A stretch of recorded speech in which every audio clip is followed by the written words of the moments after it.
It's a short video again. I've drawn some quick cartoons this week. This is episode 1034. It is 7:10 p.m. October 1st, 2020. I did that all backwards. During October, cartoonists start this thing and other artists called Inktober, where they challenge each other to draw at least once a day. I scoff at them. Scoff, I tell you. Scoff. Shit, I do that every day, mofos. Alright, I did the other two about race, but this time I just wanted to have a little bit more fun, just be goofy. This might be the worst Giuliani caricature I've ever drawn. That is not true, I've drawn much worse. But it was just too much fun. I had practiced around a little bit. Did some changes, and then I moved him over a little bit to the left because I needed him more in the center of the table. I did that in Photoshop, but I didn't want to try to redraw it. But I just had too much fun with it, so I did it.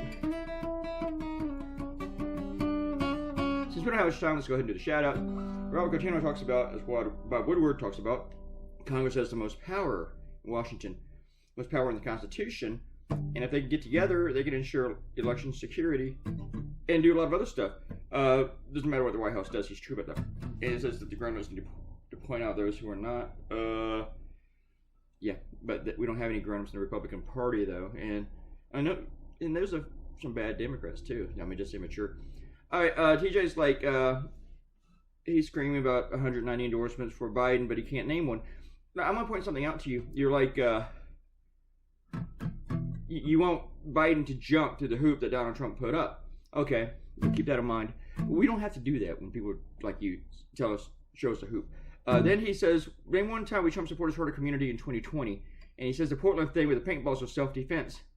They took their paintballs and they drove by while they're moving, shooting paintballs at people and mace and stuff like that, TJ. That was not self-defense. But hey, let's go back to that whole throw at the hoop. Well, he must be, you got to jump to this and name this stuff. Well, since I'm going to throw you a hoop, denounce the Proud Boys. Denounce them. You said name one time we Trump supporters hurt a community in 2020. Kyle Rittenhouse. And yesterday, a Proud Boy was charged with 6 felonies. But here's the hoop, TJ. Denounce Proud Boys. Denounce them. Condemn them. Bob Mama says Republican Nazis will not replace us. He did that one word. Alright, guys. Enough of this. Talk to you tomorrow. Goodbye.